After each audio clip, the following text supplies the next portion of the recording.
Hello and welcome to Allegedly Astrology. Each week we break down the astrology that happened during some of the biggest scandals and events in history. As always, thank you to everyone for listening. And if you want to support us even more, you can leave a 5-star review on Apple Podcasts or subscribe on whatever podcast platform you listen on. And if you do leave us a review on Apple Podcasts or now Spotify and DM us a screenshot of that review, we'll make you a custom meme of your big three and send you a quick write-up about it. We also have extremely cool Allegedly Astrology stuff, so go head over to TeePublic to check that out. And make sure you follow us. We're literally on all the social media sites at this point. Allegedly Astrology for all of them except Twitter, which is Allegedly Astro. And you could visit our website, allegedlyastrology.com, to learn more about us, book a reading with Dana, and read some of the transcripts for select episodes. So, Dana, now's a good time to find out what we're talking about today, don't you think? I do think. And today we're talking about Frida Kahlo. Yes. Frida Kahlo is a selfie queen, cultural icon, fashion icon, feminist icon, queer icon, and influential Mexican painter. She's known for her self-portraits and her super salacious and dramatic life. She was in a horrific bus accident at a young age, hooked up with a ton of men and women, had a real roller coaster relationship with her husband, and was all about the Communist Party. Her life is super duper interesting, and people are obsessed with her and her very prominent eyebrows. So let's learn more about her life that inspired tons of merch, books, movies, and art long after her death. Merch queen Frida Kahlo. Merch queen. Truly. Yeah, and she knew about eyebrows before any of us were filling them in. She really did. So Frida was born Magdalena Carmen Frida Kahlo y Calderón to a German father and Mexican mother. She had 3 other sisters, but she was for sure her dad's favorite. As am I. I mean, I'm the only girl. But you have something in common. But she was a real tomboy and played a lot of sports. But she also had health problems. She got polio and always had like a slight limp in her leg from then on. And then as she got older, she wanted to study medicine. So she went to school to study biology, zoology, and anatomy. So what are her big 3? Love a fashion limp. She was born on July 6, 1907 at 8:30 a.m. in Coyoacán, Mexico. Is that how you say it, Sarah? I don't know. Even when we went to that area, no one knew how to pronounce it. It's Coyoacán. She has the same birthday as my mom. Oh, cute. Oh, cute. Arlene. Okay, so shout out to Arlene. Frida had a Cancer Sun, Taurus Moon, and a Leo rising, and I love this for her. I once saw someone tweet that Cancer suns are what we think Scorpio suns are, and I think it's funny and arguably true. So Cancers are like dark and moody and extremely funny, and especially for Frida Kahlo, since she has her Cancer sun in her natal 12th house, which is the house of like gestation, self-destruction, and self-undoing, solitude and meditation, and mental health and illness, and sometimes physical health and illness. This will like add some darkness to her sun, which is like the luminary of light, right? It's also the house of sleep, and I believe it's the house of sex in Vedic astrology, which she was very much a sexual icon. And her natal sun is conjunct Neptune within 1 degree, and she was born 4 days before a solar eclipse in Cancer, conjunct Neptune and Jupiter. The solar eclipse is when the sun and the moon are in the eclipse. It's like a new moon. And Neptune is the planet of actors and artists. It's taking one thing and converting it into something else. And similarly, Jupiter is a planet of like integration. And it heals and repairs. And so this is like very big artist energy. Wait, there's something. I'm obsessed with this stellium she has in the 12th because Cancer. Most of her life and like her best art was made when she was literally like alone, like oh my God, sick yeah. on her back. So it's That's interesting wild. because like the 12th house, I feel like everybody is like creeped out about, but her Jupiter is here and obviously Neptune, but she got so much like abundance and like luck from this like very dark place. And it's a great example of how like someone can be a lot of times 12th house, I see stuff 12th house or like stelliums or placements kind of either lamented in your own chart or like fetishized in a certain way. And I feel like I know a lot of people who I have many friends with 12th house stelliums who are extremely productive and not like in light, but also just sort of like she was very productive with it. You know, she also, like you said, she was on her back. It's opposite Capricorn and she has significant Capricorn placements too. And Capricorn is the back. So yeah, that's pretty cool. So anyway, Ooh. her moon is in Taurus, where it's exalted and super potent since it's in the final degree of Taurus at 29 degrees. And Taurus moons are comforted by art, music, poetry, luxury, lounging, and sometimes even weed. I don't know if she did that. I feel like we could safely say she probably dabbled. She probably did weed. Did weed. Doing She weed. did some weed. Taurus moons are like chill and easy to be around. They can also be stubborn or sleepy, and we love them here at Allegedly Astrology. And her Leo rising is going to make her like a total peacock. Leo is a sign of the artist, as well as like Taurus and Pisces are artist signs. And Leo is like the performer archetype. So like no emotions go unused for a performer or a Leo. And Leo is ruled by the sun, and Frida's sun Neptune Jupiter conjunction is going to make her like especially adept at converting feelings into something useful or beautiful. So like experimentation is also her forte. Yeah. I mean, Leo rising, like she was so known for her fashion, which was like so maximalist. Love so that. I mean, With that if you Jupiter saw too her, then? Like Yeah. being in conjunction with her chart ruler. Oh, yeah. Like you saw her and you were like, that's a Leo. Like even Yeah. if you didn't know, you would know. I love that. So she's living her life. Then on one gray, rainy day, she gets on a bus with her boyfriend that honestly, this bus ride changed her life forever and ever. That's because moments after sitting in the back of the bus she was on was struck in the side by an electric streetcar. And this was a very serious accident, and several people died on the scene. Though her boyfriend was fine, the same could not be said for Frida. A metal handrail from the bus broke off and had pierced her pelvis, which just sounds so painful. Then she was taken to the hospital. People didn't think she would survive. Her spine was fractured in 3 places. Her pelvis was crushed, and her right leg and foot were broken. So this was very, very serious. What was going on the day that this accident happened? So this was September 17th, 1925 in Mexico City, Mexico. And on this day, okay, so the accident occurred on a new moon in Virgo conjunct Mars, and Virgo is a sign of health, and Mars is a sign of injury and puncture wounds. The loudest transit in this chart, though, is Neptune exactly conjunct her natal ascendant. Neptune is a slow planet with like a 165-year orbit, so it spends a lot of time in a certain sign, and it like is extremely significant when it crosses major points in your chart. It symbolizes confusion and its conversion. So her natal Neptune is conjunct her sun, which is her chart ruler for natal chart. So this is kind of one of those transits where like something happens that was always going to happen. Neptune is a very significant planet for her, and it's conjunct the chart ruler, which is who she is. So Neptune crossing her ascendant is sort of like bringing that from her 12th into her first, sort of like this fated event. And she was like months away from her first nodal return, which was triggered 2 months prior by a solar eclipse in Cancer, which is her natal 12th house, and sometimes like the 12th house relates to things you never see coming. Eclipses are like things you never see coming. And so an accident is something you never see coming. And Jupiter is in tight opposition with her natal sun and Neptune, which means it's also in tight conjunction with her natal Mars retrograde in Capricorn. So this is activating her natal Neptune, which is confusion, and Mars is injury and accidents. And like Mars Neptune aspects or transits often relate to accidents. And if Mercury's in the mix, definitely like car accidents. Whoa. Yeah. That's crazy. And also just like that eclipse, like kind of kicking it all off, because this is kind of where her like solitude begins. Wow. And also, isn't the 12th house hospitals? Yes. Yes, it is. Yeah. So after this happened, she had to stay in the hospital for a month. And she also had to wear this plastic corset from then on for the rest of her life because her spine was like literally just like jello.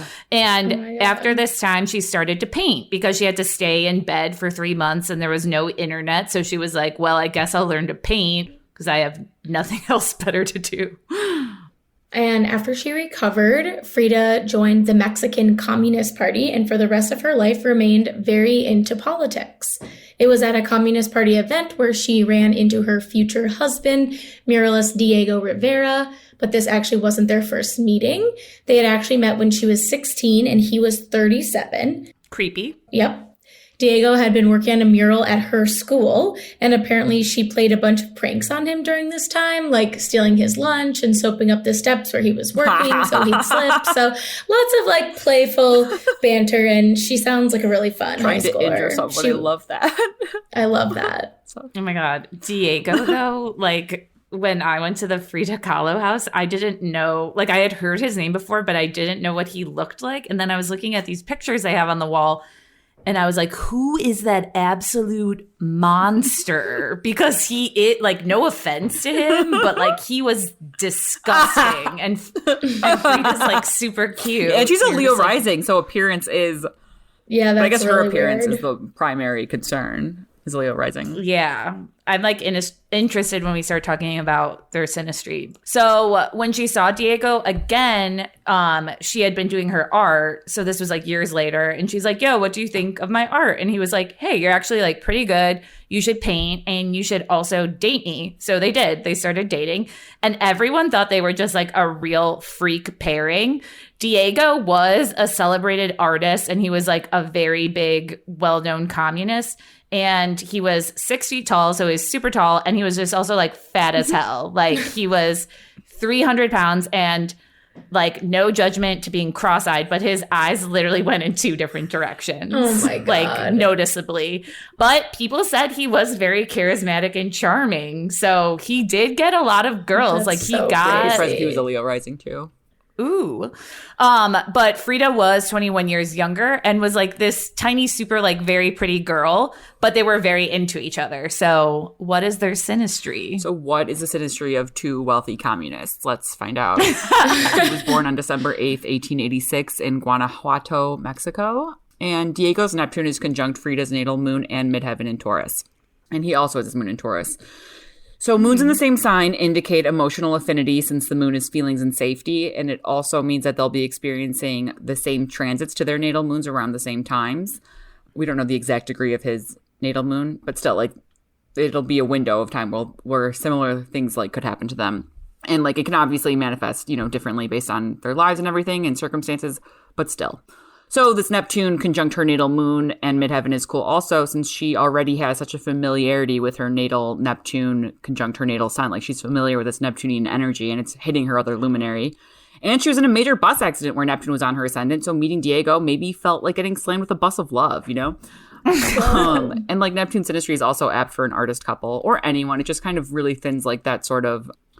Sometimes with Neptune, it can make people project too much, but for artists, they're already used to like translating any sort of projection into another medium. So I just like that a lot. They also both have Mars in Capricorn where it's exalted, which means they will like have similar styles for fighting and fucking. Mars is the planet of fighting and fucking. And in Capricorn, that style is like putting in work and like getting the job done by any means necessary, which sounds hot. And I mean, like Diego had his eyes on everything all the time, right? So it's very Mars in Capricorn. Well, easy to do when your eyes go in 2 different directions, I guess. It's not even a good joke. It's just so funny. I'm sorry. I just had to say. No, not you. I was me. No, yours was funny. Okay. And his natal Chiron is conjunct her natal Venus, Pluto conjunction in Gemini. And this is like sexual healing on a tilt-a-whirl. Gemini is quick and chaotic, of course, and Venus is the planet of love. Pluto is power and frequently relates to like sex or, kink, since I think to me those are similar things. And sex is like the medium where people work out their unconscious. And so Pluto is also kind of like depth psychology. And Chiron is like healing. It's like taking off the bandage and putting on the Neosporin. So this is like cute and fun and very horny. He was a Sag stellium. He probably was very fun. And Sag Venus, so that's probably why he was cheating on everyone. From a Sag Venus herself. From a Sag Venus. Yes. Well, speaking of, there were tons of flags with their relationship. For starters, Diego was married when he met Frida, but that didn't stop him from trying to date her. He was also married twice before, and spoiler alert, he did end up marrying Frida. Their friends were not into the idea of them being together, and neither were her parents, and one of Frida's friends even called Diego a, quote, pot-bellied, filthy old man. Just end savage. quote. Sounds like Tony Soprano. Which I wish I could say that in Spanish. I wish you could too. Oh my God. I bet it would sound so fun. I know, forgot. right? You know who could I say think it? Ilaria Pig is- Baldwin. Yeah, she could have. She can't Could say she, cucumber, though? though. Could she have? I think cucumber? cerdo is pig in Spanish. I That think sounds cerdo. Similar or Yeah. familiar. Well, eventually, they did get married, and her parents, because everyone just like really just shit on him all the time, it seems like her parents described their relationship as the marriage between an elephant and a dove. Oh my God. So what was happening on their wedding day? They were married on August 21st, 1929. And so Venus was conjunct Pluto in Cancer on this day. And so this is major for, some reasons. The first is that it's in Cancer, and they both have significant Cancer placements. Frida has her Sun, Jupiter, Neptune, and North Node, stellium in Cancer. And Diego has his natal Saturn in Cancer. And Venus is love, and Pluto, again, is everything we just said. Death, psychology, sex. It's like magnanimous. And it makes anything it aspects like fraught and horny, or just sort of like, it's like weighted. And in Cancer, this is going to be like very wet and kind of cold in like a solemn Catholic schoolgirl way. It's also significant because Frida has this aspect natally. Her natal Venus and Pluto are conjunct. So whenever like a natal aspect occurs in transit, we might also sort of feel that familiar heaviness. It's significant, Yeah. Interesting. I wonder how she felt on this day. Doesn't seem like an overwhelmingly joyous day for her. Well, Venus and Pluto is on her Jupiter, and Jupiter celebrations, and his Saturn is on her Jupiter. So it could just be like zhuzhing up that whole... Saturn is like bondage, and Jupiter is like... I'm not familiar enough with kink. but it's all this energy, Venus, Pluto, Saturn, Jupiter. They're like... It's like celebration. Also, she's marrying someone older, so... That's where Saturn can come in. Yeah. I feel like it's probably one of those things too, like... Oh, he's fat. That's where Jupiter comes in. Still body shaming him. But I feel like also too, it's like, it was probably clear that everyone at this wedding, like, wasn't into it. So I feel like sometimes it makes you more into the person when you know definitely. Everyone hates them. Definitely. Especially for people with like a Sagittarius Gemini placements, Yeah, just psychos. So they get married. They eventually move to the United States for a few years because Diego at this point is like a pretty big deal. So people keep throwing money at him to like come to different cities to paint murals. So they lived in quite a few cities in the US. They lived in San Francisco, then they moved to New York, and then Detroit, which Detroit for some reason really surprised me. Yeah. But during this time, Frida was having a lot of problems with her health, and she also had a few miscarriages, which made her super depressed because, sad. And throughout her life, especially during this time, she had chronic pain, and her mom died. So it was just like all these things at once. So during this time, she was like very devastated and just in a very dark place. And Frida took these negative feelings and depression and channeled them into her art, which helped her create some of her most intensely personal works. Her art focused on the themes of death, chronic pain, and the human body, and she focused a lot on self-portraits. She was very inspired by Mexican folk art and used bright, vibrant colors. The way she painted was very sort of fantastical, mixed with realistic elements, and even so, people associate her with the surrealist movement, and the surrealist movement was a type of art that showed these sort of like strange abstract scenes, but Frida did not associate herself with surrealism. So Surrealism is my favorite. Something that someone else put on her, but she did not accept that. No, she did not accept that. But once again, all of this to me is like just so 12th house, but also with a sprinkling of that like Leo rising. Sure. It's like, I'm going to take all this sad ass shit and then I'm going to like make it into bright art with like little monkeys in it and stuff like that. Besides her art, she was also very well known for the way she dressed. She was very much into her Mexican heritage. So she started wearing this traditional Tijuana dress, which included like very Lana Del Rey vibes. It was like a flowered headdress.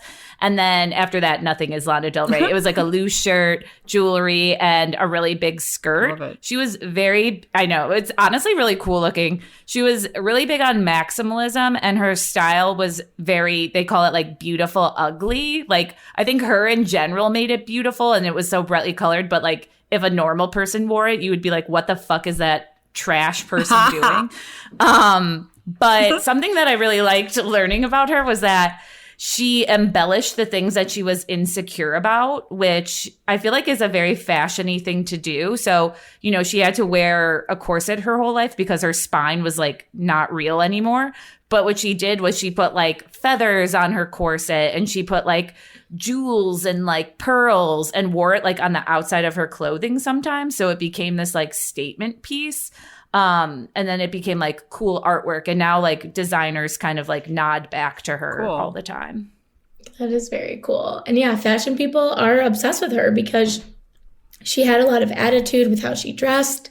Designers are still inspired by her. Celebrities are inspired by her. Beyonce was Frida for Halloween once, and even Kim Kardashian wore a dress that was inspired by her artwork, which don't know how Frida would have feel about that, but you know, whatever.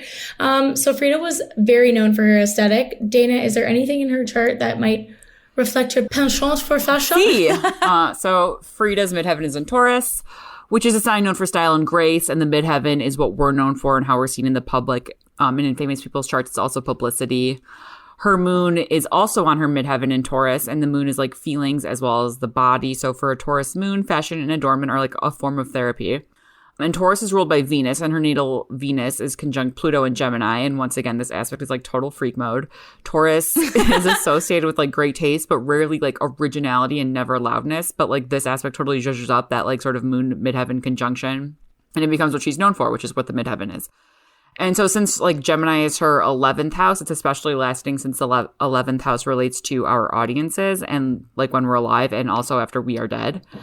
And she's a Leo rising, and a Leo rising wants to be seen at the end of the day doing anything. So like forcing people to see her is a really great start.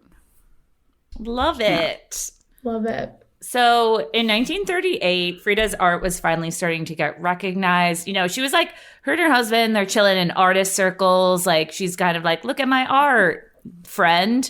And they're starting to talk about her talent. Eventually she had her first solo exhibition ever in New York, which is a very big deal. And she even went to Paris to like show off her shit. And the Louvre bought like one of her artworks. Though her career was starting to take off, like her marriage was just like really in the shitter. Yeah, her marriage with Diego was unsurprisingly very tumultuous. Diego was known for running around town with other women.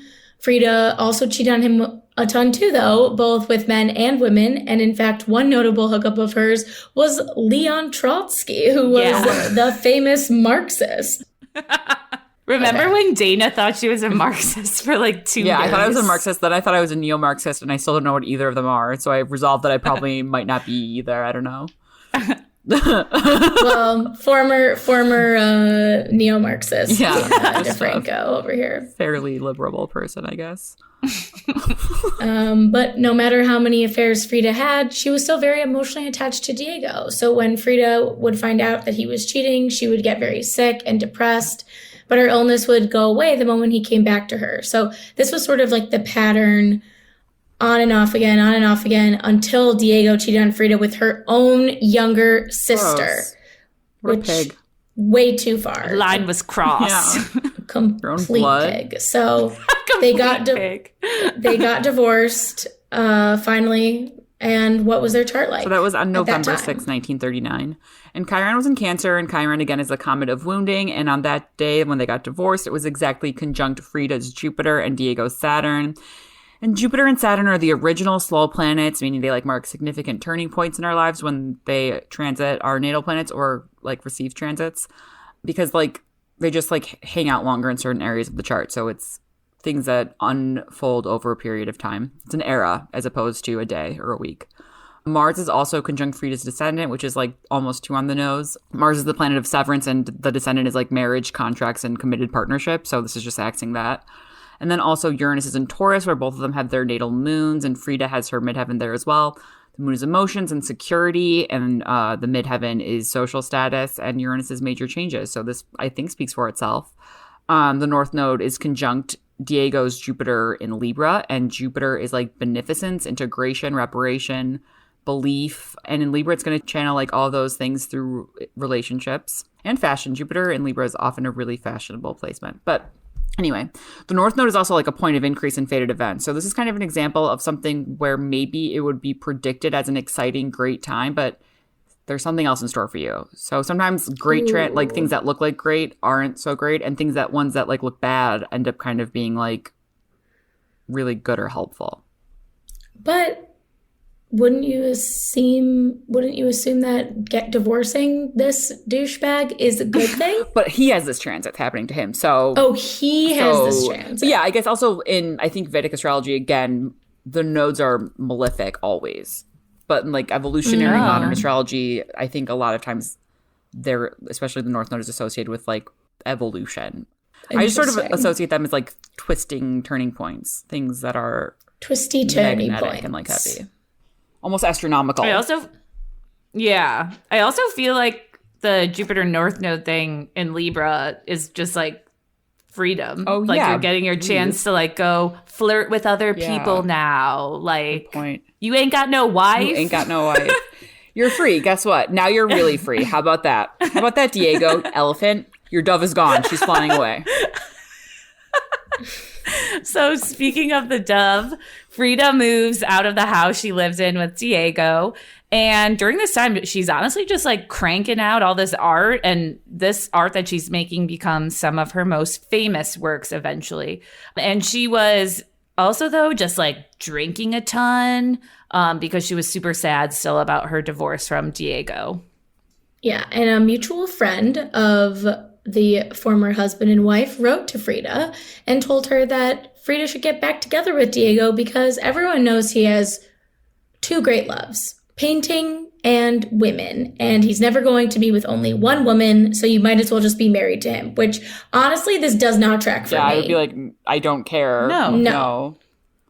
I just realized now they are honestly the old school Chloe and Tristan, because remember how Tristan's friend was like, oh, he's not mean. He just wants to do whatever hell he wants. He just is only interested in his own motives and his own interests. That he's not an asshole. He's just a pure narcissist. It's fine. God. So sadly, much like Chloe, Frida was like, you know what? I guess this is like pretty reasonable. So she decides to remarry Diego, but she does have two conditions. No sex and no money. The first one is pretty self-explanatory, but the second one, no money, meant that like they would split everything 50-50, and he agreed. So they got married. So what was going on for round two? All right. So this was December 8th, 1940, which is Diego's birthday. So it coincides with like his solar return. He literally got married on his birthday? Yeah. Happy birthday, Diego. We're not going to fuck ever again. But let's be roommates. How about that? God. That basically was what it was. And also coincided with like not the exact day of the Great Conjunction in Taurus, but the Great Conjunction in Taurus. And we've talked a lot about Great Conjunctions on other episodes that you can go back and listen to. We've also talked a lot about how significant Taurus is for them as a couple, right? And so here we have these two things coming together. The Great Conjunction is often like societal, but when it happens to your major placements, it also is significant, especially if you're famous. And so the Great Conjunction is like when Jupiter conjoins Saturn. And here they are co-present with Uranus and Taurus. And so for them, it's in the sign of their moon. So it's realigning their feelings. And Uranus is exactly conjunct Frida's midheaven when this happens, when they like got remarried, which I assume was just like signing a contract since it seemed really not romantic at all. And like since the midheaven relates to social status, is like really on the nose though with Uranus there. It's like completely renegotiating her contract with her ex-husband to be like marriage again, but her style and like not at all traditional. Uranus is like the Joker. It's not associated with tradition. It's associated with diverting from tradition. And this is a very unique marriage contract. Like they are freak mode, sicko mode or whatever. Major freak as mode. the children say. And not at all surprisingly, though they got married again, the exact same problems from their first marriage still went on. Diego still cheated on her with models that he painted, which is like gross, and they got into a lot of fights. Frida also had affairs with both men and women on the side too, but it didn't make her feel any better. It was just, everything was just back to square one. Yeah. And as Frida got older, her health really began to decline. You know, she wasn't even that old. She was in her 40s, but she had a ton of painful operations that she had to go through. And eventually her right leg was even amputated. And to deal with the pain, she just like drank a ton, and eventually she became addicted to painkillers. And sadly, she died at the age of 47, which is super young. Some people think that she committed suicide, but her official cause of death was a pulmonary embolism, which is a blood clot in your lungs. So what was going on that day? That was July 13th, 1954. And, okay, so this is like a very wild chart. I had to select some things. On the day Frida died, Mars was conjunct her lot of death to the degree. Oh, damn. Right. Whoa. And so lots are conceptual. I wonder if she did kill herself then, because Mars, I feel like, is like... It could be. Well, Mars, like, she has a day chart, which means the sun is above the horizon. So Mars is the most challenging planet in her chart. And her natal Mars is exalted in Capricorn, so it's dignified, but it's retrograde. And so it's just sort of, like, very loud, right? Like, and so many things happened to her where I feel like she was cut open. Yeah, true. She had so many surgeries. Right. So, yeah, so lots of these, like, conceptual points in a chart that are based on calculations of other chart points. And they were, like, utilized a lot by ancient astrologers, and they've been revived, you know, in the past few decades. So they're fascinating, and I don't work with them with a ton, just randomly decided to look up hers today. So it's pretty wild that we have this. I also need people to know that conjunctions to your lot of death will happen every year. The moon will conjoin it once a month. It does not mean that it's your death. So let's look at why it was for her. So, like, Frida had entered a 12th house year the week prior, and the 12th house is the house that symbolizes gestation periods, also like death. It's like where we're in our mother's womb, so it's also kind of like where we're, you know, going back. And Cancer's on her 12th house, so this sign's also activating, like, it means that the moon is her time lord, but it's also activating her natal Sun-Mars opposition. And so the sun is her chart ruler, and the chart ruler is who we are in our chart. So this is her. It's activating her spirit and her body as well. And Pluto was exactly conjunct her ascendant on this day. Pluto is power and death. Uranus was exactly conjunct her north node on this day in her activated house. And it's like the eclipse point that relates to fate, you know, just like heavy moments. Uranus is sudden plots, twists. So that's sort of that. The south node is conjunct her natal sun. And the south node relates to decrease and like removal. And again, the sun is her spirit and her body and her chart ruler. So this also coincides with her nodal opposition. My God. And that happens every 19 years. And it corresponds to the 27 club. So maybe there's like also a 46, 47 club in Hollywood. I don't know. Wow. But then also I had to check her secondary progress chart. And in her secondary progressions, Mars is conjunct both Uranus and her IC. So Uranus was conjunct Kobe's IC when he died, tragically. Wow. And again, Uranus is plot twists. It shows up a lot in death charts, just because it's like shocking. And the IC is great endings and great beginnings, and it's also very much activated in death charts. And Mars is severance. Again, Mars is the most challenging planet in her chart because she has a day chart. And it's activated like at least 3 times that I just listed, which I did because Mars on the death point isn't going to be death unless like activated over and over again. And even then it might not be, right? So also finally, the nail in the coffin is that 7,000 things. The moon crossed her lot of death that day. Like, so it met Mars and crossed her lot of death. So the moon is like her time lord, and it like rules so many planets in her chart. And whenever the moon, like in just general astrology, it like activates the heavens on Earth. So it like manifests astrology into our reality, right? Like it's like tides. It's like the only planet that science confirms like the astrology of, I guess, right? So There we go. Maybe we should add the charts or something. That was a so that lot people of can, things. Whew. It's interesting, too, how the 12th house is like so significant in her life. Yeah. It kind of like kicked her off and ended with the 12th house. Brought her in and took her out.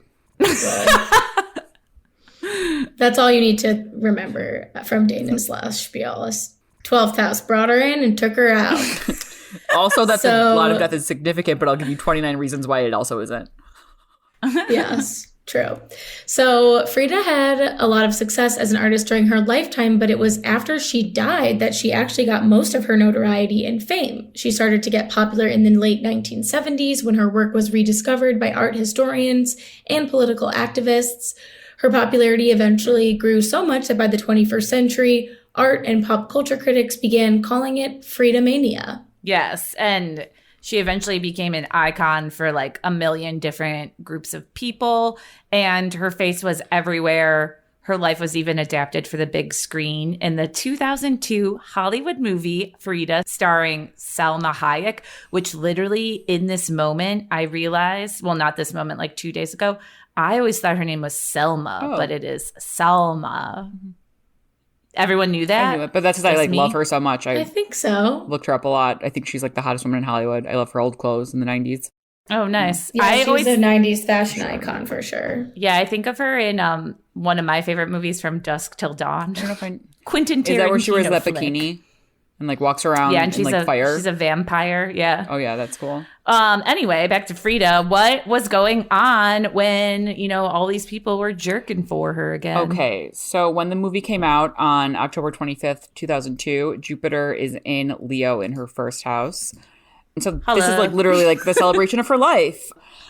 And also Jupiter, so her Jupiter is in Cancer in her natal chart. And so she had her Jupiter return in the year leading up, which probably was a lot of like publicity and, decisions. And so it's activating her natal Jupiter, which I see Jupiter transits and Jupiter activations a lot in the charts of dead people who suddenly are like brought back to life through memory and whatnot.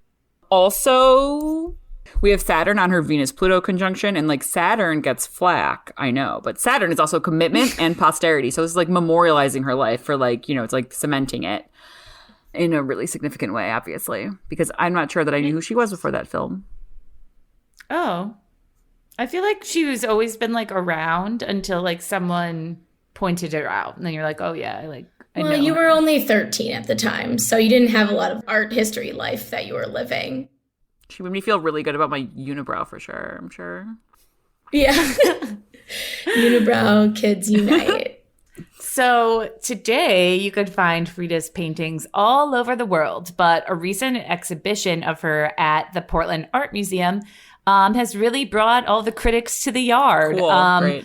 People are now saying that she appropriated indigenous cultures in the way she painted and dressed. Wasn't she from Mexico? Yeah, her mom was like an indigenous Mexican woman, so she also What does appropriation mean? Indigenous. I don't know either anymore. God. And also like her ancestry is like a big theme in her art. So it's not like she randomly did this once. Like this is like a big part of her life. And also people are mad that, she was like from a rich family and was like down for communism. Yeah, I mean, that's annoying for sure. But like, what are we going to do? Cancel someone who's dead? Cancel the people who are alive and who are taking all of your money, you dummies. Fucking what's wrong with you? Focus on things that matter and are happening now. You have so much energy and no focus. Portland needs to calm down. I feel like this is a plot line from Portlandia. Yeah, for sure. I love Fred Armisen. Same. Yeah. Even though he's mean. Even though he's appropriating hipster culture. Yes. All right. Well, that's all we've got for Frida Land. She's the shit. And I'm sorry she was stuck with Fatty Diego her whole life. But Fatty Diego. I'm kidding. We can't body shame here. We're celebrating fatness. He was great. All right. Well, that's it for Frida. Next week, we'll be talking about the Hillsong Church scandal. Can't fucking wait. Pumped. TBH. A lot of Bieber's mentionings. Bieber mentionings. Bieber fever. Okay. All right. Well, with that, I'm Elise. Dana. I'm Sarah. And this is Allegedly Astrology. Bye. Bye. Adios.